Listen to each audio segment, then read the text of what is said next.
To the world, Diane Keaton's passing was a sudden tragedy. But the truth is, the clues to her final months were hidden in plain sight. From the puzzling sale of her dream home to a quiet retreat from the public eye, her final acts told a story no one was reading. We'll connect the dots and uncover the private truth behind her heartbreaking final scene. The unthinkable news. In the grand tapestry of Hollywood, some stars shine so brightly they seem eternal. They are the fixed points in our cultural firmament. Al Pacino, Meryl Streep, Jack Nicholson, Woody Allen. Among them, a light of singular, quirky, and incandescent brilliance always shone. Diane Keaton. She was the woman who taught us how to laugh at our own anxieties, how to wear a tie with unapologetic flair, and how to live a life entirely on one's own terms. Her story was one of relentless originality, a masterclass in being oneself. On Saturday, the 11th of October, 2025, a profound silence fell over Hollywood. The news spread not like a wildfire, but like a quiet, heartbreaking whisper. Diane Keaton, the endlessly vibrant and beloved icon, had concluded her final scene. At the age of 79, the woman who seemed to embody perpetual motion and effervescent life was gone. The first reports emerged from the most trusted of sources, the Associated Press and People magazine, citing confirmation from her family. The unthinkable had become the undeniable. For millions, the announcement felt impossible to reconcile with the image of the woman they knew and adored. This was the Diane who filled her social media with joyful videos of her golden retriever, who danced with infectious abandon, and who could light up any room with her famously uninhibited laugh. She was a constant, a comforting presence who had been part of the cultural conversation for over 50 years. From her masterful dramatic turn in The Godfather to her Oscar-winning, life-altering performance in Annie Hall, she defined what it meant to be a modern woman on screen. Later in her career, with films like Something's Gotta Give, she proved that charm, intelligence, and romance have no age limit. The shock was rooted in this very vitality. She was not a figure from a distant past. She was a creative force who remained vibrantly present, an artist who never stopped exploring, creating, and inspiring. The collective grief was immediate and deeply personal. It felt as though the world had lost not just a legendary actress, but a dear, funny, and irreplaceable friend. The world knew only that a great light had been extinguished, but behind the closed doors of her private sanctuary, the story of her final hours was just beginning to unfold, starting with a single, urgent phone call that would pierce the quiet of a Brentwood morning. The call that silenced Hollywood. At 8:08 in the morning on a quiet Saturday, a call was placed from one of Brentwood's most famous homes. The voice on the other end was filled with an urgency that set in motion a chain of events destined to break the world's heart. It was a plea for help, a summons that would bring the public reality of a medical emergency crashing into the fiercely protected private world of Diane Keaton. The Los Angeles Fire Department dispatched an emergency unit with practiced efficiency, its sirens slicing through the calm of the residential streets. Neighbors, accustomed to the quiet elegance of their enclave, would later recall the sound, unaware of the profound significance it held. As the paramedics made their way to the address, the world carried on, oblivious. Her great collaborators and friends, giants of the screen, like Robert Redford and Warren Beatty, were yet to learn that the woman they so admired was in the midst of her final, quiet battle. The call itself, a public record of a private crisis, remains a testament to her family's desperate attempt to save her. Who made that call, her devoted daughter Dexter, or her beloved son Duke, is a detail shielded from the world, a final act of love and protection. What is known is that first responders arrived within minutes, stepping from their vehicle into a moment of immense gravity. They were met at the door of the home she had so meticulously designed, a haven of art, books, and personal treasures that reflected her singular aesthetic. This was her fortress of solitude and joy, a space the public had only glimpsed through her own photography and cherished publications. Now, this inner sanctum had become the setting for a quiet, desperate struggle, witnessed only by those closest to her and the professionals tasked with her care. She was gently transported to the world-renowned University of California, Los Angeles, Ronald Reagan Medical Center, where the city's finest medical minds stood ready. But for all their expertise, some outcomes are simply written in the stars. The professionals who entered her home that morning were focused solely on their task, but they had crossed a sacred threshold. From a public street into the intensely private world of an icon at her most vulnerable moment, leaving the world to wonder what events had led to this sudden, heartbreaking day. The final months, whispers of a change. For decades, Diane Keaton was a fixture in her neighborhood. Her daily dog walks a comforting and familiar sight for residents of her quiet Brentwood Canyon. But in the months leading up to her passing, that familiar presence, a source of quiet joy for those who witnessed it, began to fade. It was not a sudden disappearance, but a subtle dimming of a light that had always burned so brightly. The change was almost imperceptible at first. A missed walk here, a longer interval between sightings there. Friends and acquaintances might have chalked it up to a new creative project, a trip out of town, or simply her well-known desire for privacy. She was, after all, a woman of immense energy and countless passions, from photography to architecture. Yet as spring turned to summer in 2025, the absence became more palpable. Sources close to the actress, speaking later to publications like People magazine, described a health that had begun to decline very suddenly. The woman who had built a career on boundless, almost nervous energy was quietly conserving her strength. Her life, once lived so visibly through her work and even her delightful social media posts, began to draw inward. The circle of those she saw grew smaller, centering on her beloved children, Dexter and Duke. This retreat was so in keeping with her character, her fiercely guarded independence, that even those within her wider professional circle, collaborators like the celebrated director Nancy Meyers or her frequent co-star Sam Shepard, likely had no inkling of the gravity of her situation. She was never one to complain or seek sympathy. Her strength was a quiet, internal force. The world saw the curated joy of her public persona, but the private struggle was hers alone to navigate. In hindsight, the signs were there, painted in the soft hues of a gradual withdrawal, a life turning away from the world to focus on what mattered most. This quiet retreat was a deeply personal choice, a whisper of the challenges she faced. But it would be followed by a far more public and puzzling decision, one that involved letting go of the place she loved most in the world, a clue hidden in plain sight that a profound change was underway.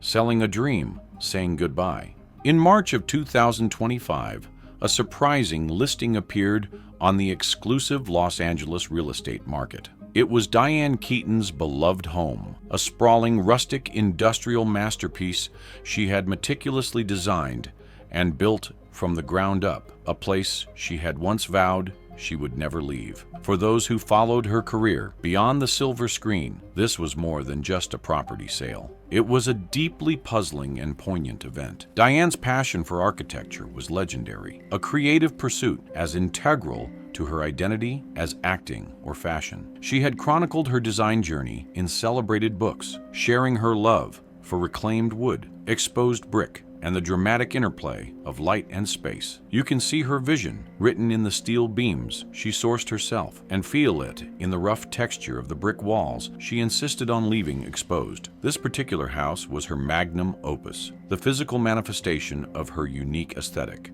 a sanctuary she had poured her heart and soul into creating. It was her forever home, the backdrop for her quiet family life, and the joyful, candid videos that so delighted her fans. For her to part with it was, to many, simply unthinkable. The decision sent quiet ripples through her circle of friends and collaborators. Her colleagues, from Martin Short to Eugene Levy, knew her as a woman of profound conviction and deep attachments. She did not make decisions lightly, especially ones of such immense personal significance. The sale was not born of a whim or a desire for change. It felt far more deliberate, more final. In retrospect, it appears as a quiet act of preparation, a practical step taken by a woman who always faced life on her own terms, even its most difficult chapters. Letting go of the home was, in a sense, letting go of a future she had so carefully designed.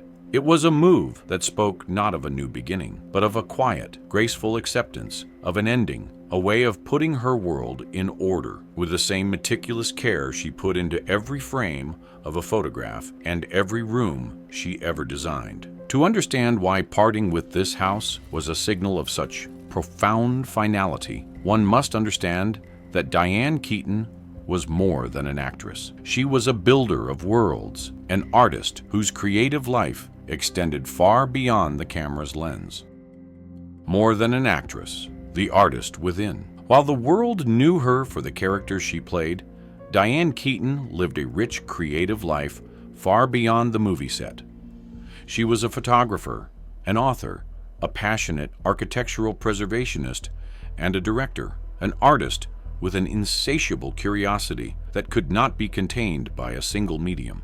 Her eye for the world was unique, and she was driven by a deep need to capture and share what she saw. Photography was one of her earliest and most enduring loves. Long before it was common for stars to have other creative outlets, she was publishing collections of her work. Her lens was drawn not to the glamorous, but to the beautifully melancholic. The empty lobbies of old hotels, the haunting stillness of forgotten spaces. She compiled these images into stunning books like Reservations, offering the world a glimpse into her quiet, contemplative soul. This same artistic vision fueled her legendary passion for architecture and design. For Diane, a house was not just a place to live, it was a canvas. She became renowned for her ability to find homes with history and character, to lovingly restore them, and to fill them with a meticulously curated collection of art and objects. Her books on the subject, like The House That Pinterest Built, were not just design guides. They were intimate journals of her creative process, celebrating the beauty of raw materials and the power of a well-designed space. This drive to create also led her behind the camera. As a director of films like the sensitive family drama Unstrung Heroes, she proved that her storytelling abilities were just as potent when she was shaping the performances of others. These were not separate hobbies, but different facets of the same brilliant, artistic mind. She was a complete visionary, a woman who built worlds, both on screen in films with co-stars like Diane Lane and Morgan Freeman, and in the tangible, beautiful reality of the homes she created and the images she captured. This fierce artistic independence helps explain why she would part with her masterpiece only when absolutely necessary. But her private nature, the very trait that kept her final illness so secret, was forged long ago in battles she fought and won entirely on her own. A history of resilience, the battle with bulimia.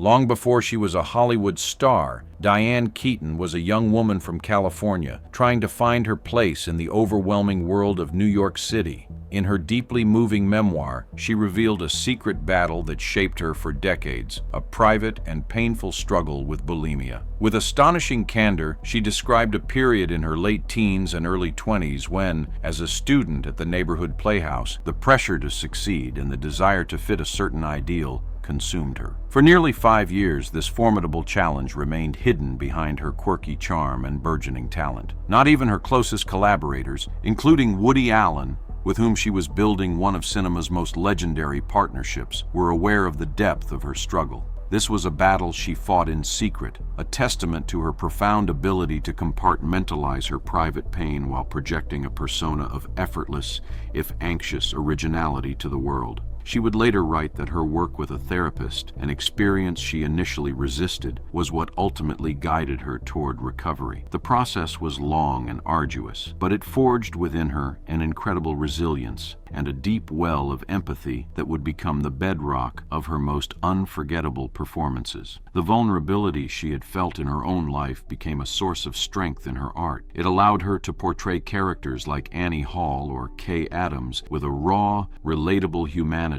that few actors could achieve. Her decision to speak about her experience, decades after she had overcome it, was an act of immense courage.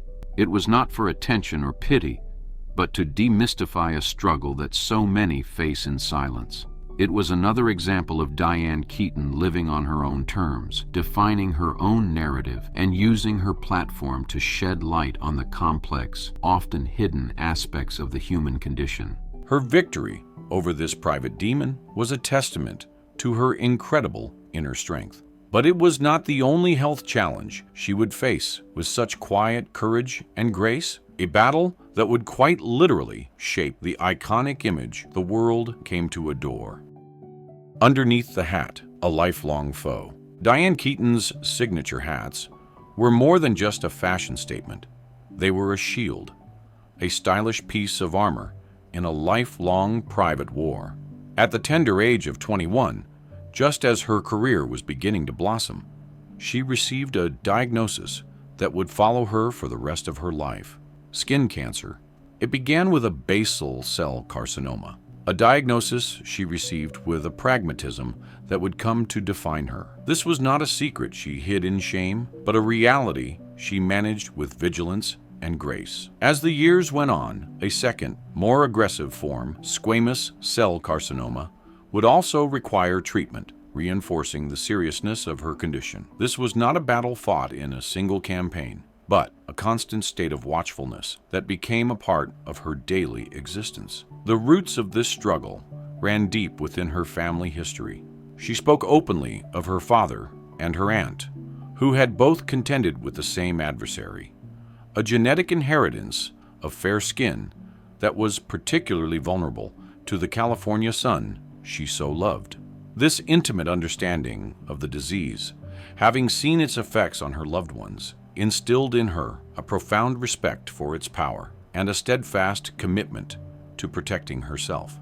And so, the very foundation of her iconic style was born not from vanity, but from necessity. The wide-brimmed hats, the chic turtlenecks, the elegant long sleeves, these were not merely affectations, they were her defense.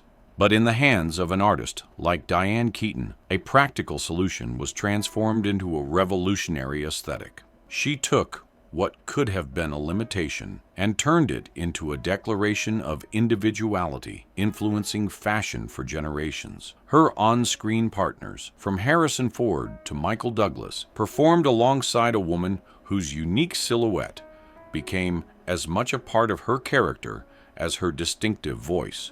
Yet, for all her openness on this subject, it is crucial to note that there has been no official connection made between this lifelong condition and the sudden illness that led to her final days. This pattern of managing her health with private dignity helps explain her final months, and at the heart of that privacy was the person she became, a woman whose entire public identity was a celebration of fierce, unapologetic independence.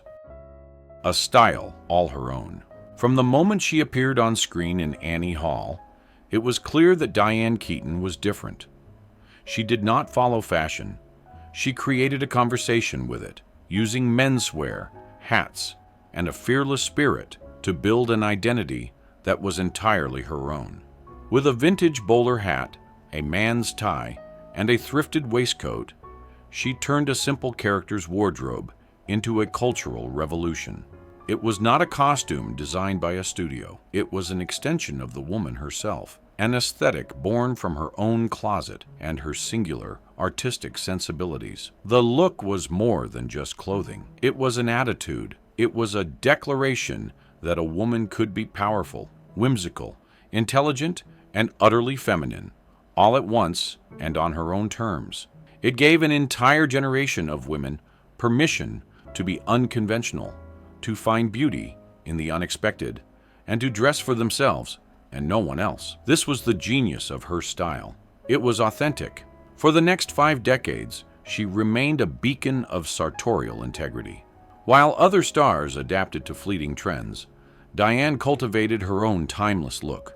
Her red carpet appearances were a masterclass in self-possession, often featuring her signature turtlenecks, wide belts, full skirts, and of course, a magnificent collection of hats. She stood alongside Hollywood's most dashing leading men, from Robert De Niro to Liam Neeson, never as an accessory, but as a complete and captivating vision in her own right.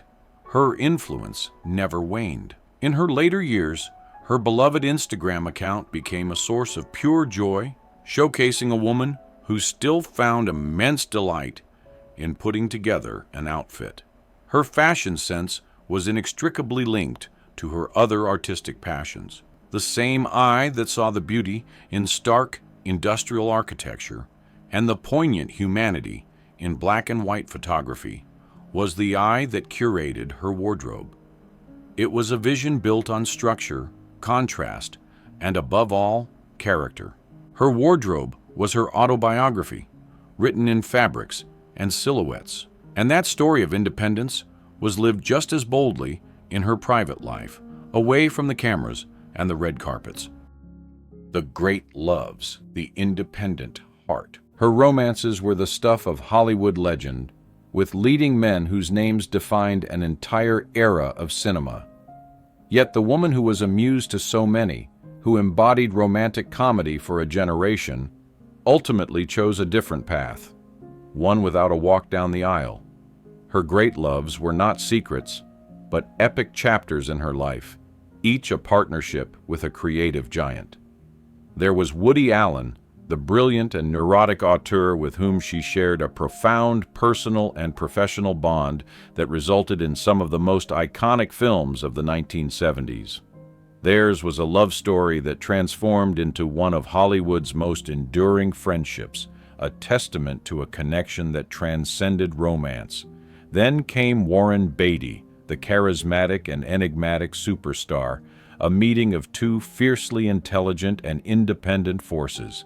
And later, there was Al Pacino, her formidable co-star in the Godfather saga, a deep and passionate love that she would later describe with heartfelt candor and affection. She moved in a world of titanic talents, from Marlon Brando to Robert De Niro, but she was never defined by the men she loved. She was always, unequivocally, her own person. This fierce independence was the very core of her being. In countless interviews, she spoke with disarming honesty about her feelings on marriage. It was not an institution she needed, she explained, because her own life, her own home, and her own work filled her with a sense of completeness. She valued her freedom, her autonomy, and the sanctity of her own space too much to compromise. This was not a statement of loneliness, but one of profound self-possession. It was a radical choice for a woman of her generation, a quiet declaration that a life could be rich, full, and overflowing with love without a formal union. Her heart was independent, but it was never closed. It was simply a heart that found its truest home within herself. And it was within that independent, self-possessed life that she found the role she cherished above all others, the one that would become the ultimate reason for her fiercely guarded privacy. The role of a lifetime, motherhood. She had been a lover, a muse, and a movie star, but the role Diane Keaton cherished most came to her in her 50s. It was a part she had not auditioned for, but had chosen with the full conviction of her heart. It was the role of a mother, and it would, in her words, completely change her. At the age of 50, in 1996, she made the unconventional and deeply personal decision to adopt a child on her own, welcoming her daughter, Dexter, into her life. 5 years later, her son, Duke, would complete their family. This was not a sudden impulse, but the culmination of years of quiet contemplation. She would later say that motherhood was the most humbling experience she had ever known, a profound reordering of her universe. For a woman who had spent decades at the center of a whirlwind of fame, creativity, and iconic romances, her children became her quiet, unwavering center. Her life, once defined by film sets and industry events alongside collaborators like Jack Nicholson and Keanu Reeves, was now beautifully complicated by school runs, homework, and the simple everyday joys of raising a family. She had found, she explained, that the unconditional love of a parent was the one love that had eluded her, and in giving it, she received it back tenfold. In a town where family life is often lived under the glare of flashbulbs, Diane was fiercely protective of her children's privacy. They were her world, not a part of her brand. This quiet, devoted life as a mother was the anchor that grounded her, the source of a contentment that no award or accolade could ever provide. Her final months, in their quiet retreat from the public eye, were spent enveloped in the warmth of this deep, abiding love, surrounded by the two people who were her greatest and most enduring legacy. With the mystery of her private life now illuminated, we can turn to the legacy she left the world, beginning with the gift she gave most freely and generously, the priceless gift of laughter. The legacy of laughter. From father of the bride to Something's Gotta Give, Diane Keaton possessed a rare and precious gift. She could make an audience erupt in laughter with just a flustered look, a nervous gesture, or a perfectly timed, stammering line. It was a comedy born not of punchlines, but of pure, unadulterated character. Her comedic genius was evident from the very beginning, a lightning-in-a-bottle quality that redefined the modern screen heroine. In Annie Hall, she didn't just play a character. She presented a new kind of woman, brilliant, insecure, articulate, and hilariously anxious. The iconic la-di-da became a catchphrase for a generation, a perfect expression of her ability to find the profound humor in everyday awkwardness. She became the patron saint of the smart, slightly neurotic woman, and audiences loved her for it because they saw themselves in her. This unique ability to blend humor with heartfelt vulnerability became her trademark. In the beloved classic Father of the Bride, her chemistry with Steve Martin was a masterclass in comedic partnership. As the steady, loving, and perpetually exasperated heart of the Banks family, she grounded the film's chaos with a relatable warmth that made the laughter all the more genuine. Later in her career, when many actresses find their roles diminishing, Diane entered a spectacular renaissance. With Something's Gotta Give, she created one of the most unforgettable romantic comedy performances of all time. Her portrayal of Erica Berry, a successful playwright who finds unexpected love with Jack Nicholson's aging playboy, was a revelation. It was a fearless, vanity-free performance that celebrated the complexities of love after 50. Her laughter, her tears, her moments of pure, uninhibited joy. It was a performance that felt less like acting and more like watching a real human being fall in love. She proved that a woman's romantic and comedic story doesn't end at 40. A powerful statement that resonated with audiences worldwide and earned her a Golden Globe and another Oscar nomination. While she was celebrated for her effervescent humor, she was also a dramatic force of nature. In the quiet, watchful roles, away from the laughter, she revealed the true, formidable depth of her talent. The power of drama. While she was celebrated for her humor, Diane Keaton was also a dramatic force of nature. In Francis Ford Coppola's monumental epic, The Godfather, she stood toe-to-toe with giants like Marlon Brando and Al Pacino, her quiet intensity conveying a universe of emotion. As Kay Adams, she was the film's moral anchor, the outsider who represented a world of light and decency in the encroaching darkness of the Corleone family. Her performance was a masterpiece of nuance. It was in her watchful eyes, the subtle shift in her expression as she began to understand the terrible truth of the man she loved. She did not need grand speeches. Her quiet fortitude spoke volumes. The film's final, haunting shot, a door slowly closing, shutting her out of her husband's secret world, is one of cinema's most iconic images, and its devastating power rests entirely on the look of dawning realization on her face. It was a performance that announced the arrival of a serious, formidable, dramatic talent. She would continue to explore this darker, more complex territory in films like Looking for Mr. Goodbar, a daring and controversial role that showcased her absolute fearlessness as an artist. But the crowning achievement of her dramatic career would come in 1981 with Warren Beatty's ambitious masterpiece, Reds. Her portrayal of the writer, journalist, and activist Louise Bryant was a tour de force of intellectual and emotional power.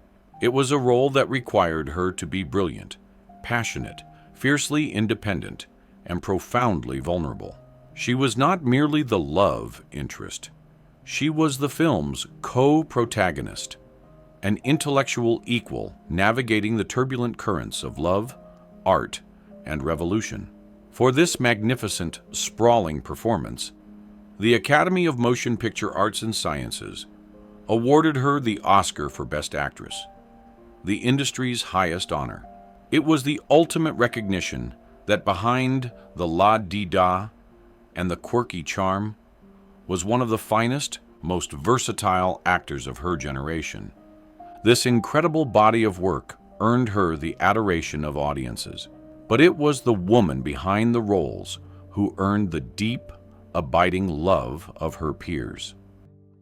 An indelible, singular girl. When the news of her passing became public, the tributes began to pour in, not just for the actress, but for the woman. They came from every corner of the industry, a spontaneous and heartfelt chorus of love for a person who was, by every account, as wonderful off-screen as she was on.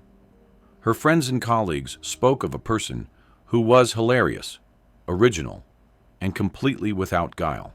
Meryl Streep, her contemporary and a titan of the craft, captured the sentiment of a nation when she called Diane our American treasure, a perfect encapsulation of her unique place in the cultural landscape. The irrepressible Bette Midler, another great original, described her with pinpoint accuracy as a complete original, celebrating the very quality that made Diane so beloved. Jane Fonda, a friend who understood the complexities of a long life lived in the public eye, spoke of her as a spark of life and light, a presence that illuminated every room she entered. One of the most touching remembrances came from her frequent co-star, Steve Martin. Their on-screen chemistry, in films like Father of the Bride, was rooted in a genuine, off-screen affection and a shared comedic sensibility. Martin spoke of her authenticity, her boundless capacity for laughter, and a spirit that was impossible to replicate. He painted a picture of a friend who was brilliant, kind, and just as endearingly flustered in real life as she was in her most iconic roles. Director Nancy Meyers, who guided her through the triumphant late-career romance Something's Gotta Give, remembered a collaborator who was fearless, inventive, and always deeply human. The common thread in all these loving farewells was a profound appreciation for her singularity. In a town often criticized for its conformity, Diane Keaton was a beacon of individualism. She was celebrated for her kindness, her loyalty, and an uncontainable spirit that simply made the world a more interesting and joyful place. These beautiful words painted a vivid portrait of the woman her friends knew and adored. But there was one voice, one collaborator, whose tribute the world was waiting to hear, the man with whom her story would forever be intertwined. Woody Allen's final word. Their partnership defined a generation of cinema, and their friendship lasted a lifetime. In the wake of her passing, the world waited for a word from Woody Allen, the director with whom her story, her style, and her very spirit would forever be intertwined. Theirs was a connection that transcended the typical roles of director and muse. It was a creative and intellectual alchemy that produced some of the most beloved and influential films of the 20th century. From the moment they met at an audition, a spark was ignited, a shared sensibility, a love for the absurd, and a deep, mutual admiration that would become the bedrock of their work. On screen, in films like Sleeper, Love, and Ending, and the immortal Manhattan. Their chemistry was electric because it was real. The stuttering, the self-deprecating humor, the anxious charm, it was a cinematic conversation between two people who understood each other implicitly. When his tribute finally came, it was not a lengthy or elaborate eulogy. It was a single, devastatingly simple statement that captured the heart of the world's collective grief. "A few days ago," he wrote, "the world was a place that included Diane Keaton. Now it's a drearier world." In that one perfect word, drearier, he articulated what millions felt but could not express. It spoke of a world suddenly robbed of a certain light, a specific brand of joyful, intellectual chaos. It was the loss of her infectious laugh, her unpredictable gestures, her singular way of seeing the world.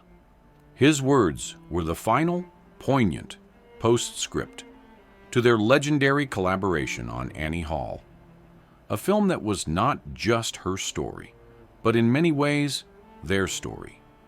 It was a performance that won her an Oscar and immortalized a character so completely intertwined with the real woman that the two became inseparable. His tribute was a confirmation that the magic the world saw on screen was born from a genuine, off-screen affection that had never faded. The love from her peers was a testament to her impact on the industry, an impact that rippled outward, inspiring a new generation to follow her lead. An inspiration to a new generation. Her influence did not fade with the passing decades. For a new generation of actors and filmmakers, Diane Keaton was more than a legend. She was a mentor, a role model, and a living blueprint for a life lived with artistry and authenticity. In an industry that is often ruthlessly focused on the new and the next, she possessed an enduring relevance that few ever achieve. She was a guiding star for young women navigating the treacherous waters of Hollywood, a testament to the power of being oneself. After the news of her passing was confirmed, younger stars took to social media to share their own stories of her impact. Reese Witherspoon, an actress and producer who built her own career on a foundation of intelligence and determination, spoke of Diane's profound influence on her, calling her a true original whose work was a constant source of inspiration. Mandy Moore remembered her with deep affection, celebrating not just her immense talent, but her kindness and generosity of spirit. The reason for this deep admiration was clear. Diane Keaton had shown them a different way to be a star. She proved that one did not need to conform to a conventional standard of beauty or behavior to captivate an audience. Her career was a masterclass in longevity, a demonstration that an artist could reinvent themselves, explore new passions, and continue to produce vital, important work at every stage of life. Her triumphant success in her 50s and 60s, with films that celebrated a mature woman's intelligence and desirability, was particularly powerful. It sent a message to the entire industry that a woman's story and her value does not diminish with age. She provided a powerful example of how to build a life in the arts that was rich, varied, and completely on one's own terms, as a director, a writer, a photographer, and a mother. The grief for her was felt deeply within Hollywood's inner circle, a community that had lost one of its most beloved citizens. But the sorrow extended far beyond the studio gates, reaching into the homes of millions who had grown up with her films and felt they had lost a dear and cherished friend. The fans' farewell. The grief was not confined to Hollywood's inner circle. Across the globe, fans who had grown up with her films felt they had lost a friend, a quirky, comforting presence who had been a part of their lives for 50 years. In the hours and days following the news of her passing, a vast, digital candlelight vigil began to glow online. Social media feeds and fan forums transformed into living scrapbooks of her life, filled with an outpouring of love that was deeply personal and profoundly sincere. It was a collective farewell from the people whose lives she had touched from the other side of the screen. They shared clips of her brilliant, cathartic dance in The First Wives Club, her tender moments in Marvin's Room alongside Meryl Streep, and her hilarious, heartwarming panic in Father of the Bride. They posted beautifully rendered watercolor portraits and hand-lettered quotes, each a small, heartfelt tribute to the joy she had brought them. What made this wave of remembrance so unique was its intimacy. The fans did not mourn a distant, untouchable goddess of the silver screen. They grieved for the woman who felt like one of them. She was the artist who made her anxieties relatable, her imperfections endearing, and her intelligence a source of strength. They loved her not just for her talent, but for her authenticity. They remembered her as the woman who accepted her Oscar for Annie Hall in a casual skirt and scarf, and the one who giggled her way through talk show appearances with the same uninhibited glee she brought to her roles. This was not the manufactured grief for a mere celebrity. It was the genuine sorrow for a person who, through her work and her very being, had given them permission to be their own wonderfully imperfect selves. The fans pieced together a mosaic of her life, a beautiful farewell made of their own cherished memories. But in the quiet of her own world, Diane Keaton had already offered her own goodbye. A final, simple post that was perfectly, authentically her. Her final post, a quiet goodbye. In a world of carefully curated celebrity, Diane Keaton's final Instagram post was perfectly, authentically her. It was not a glamorous selfie, a promotional still, or a grand philosophical statement. It was a simple, joyful, and slightly chaotic moment at home with her beloved golden retriever, Reggie. In the short video, posted just a week before her departure, she is seen laughing, that wonderful, uninhibited laugh the world knew so well, as Reggie playfully tries to steal one of her signature hats from a nearby chair. The frame is slightly askew. The lighting is just the natural afternoon sun streaming into her living room. And the sound is nothing more than her delight and the happy panting of her dog. It was a moment of pure, unvarnished life. At the time it was posted, her millions of followers saw it as just another wonderful glimpse into her world. Another reason to love a star who felt so refreshingly real. They left comments filled with heart emojis and cheerful replies, celebrating the simple charm of the scene. But in the days after she was gone, that final ephemeral post took on a profound and heartbreaking poignancy. Fans and friends returned to it by the thousands, watching it with new eyes. It was no longer just a cute video, it was a farewell. It was the last time they would see her laugh, the last glimpse into the beautiful private world she had built for herself. The comments section transformed from a place of casual affection into a spontaneous, deeply moving memorial. It became a space where people shared their grief and their gratitude, a digital wall of remembrance for a woman who felt like family. The video was a fitting final image, a perfect encapsulation of her spirit. It was a portrait of a woman finding immense joy, not on a red carpet or a film set with co-stars like Candice Bergen or Jane Fonda, but in the quiet, unscripted moments, surrounded by love, forever on her own terms. It was a single, fleeting image, but it held the entire truth of her life. And so we arrive back at our central mystery, the unanswered question of her final days, with the understanding that for a woman so private, the only true answer lies in respecting her silence. The unanswered question, a cause unknown. In the days and weeks that followed, as the initial shock gave way to a quiet, collective sorrow, one question lingered in the minds of the public. In a world of instant information, where every detail of a celebrity's life is often laid bare, the official cause of Diane Keaton's passing remained a deeply held secret. There were no leaks, no speculative reports from anonymous sources, no public statements from the coroner's office. There was only a profound and respectful silence, an invisible shield erected around a family's private grief. This quiet dignity was, in itself, a powerful testament to the esteem in which she was held.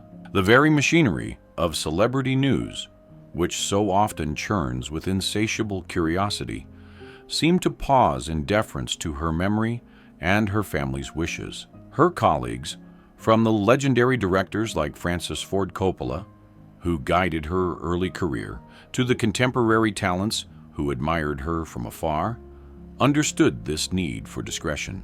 It was an unspoken rule that the privacy Diane had so carefully cultivated in life should be honored in her final chapter.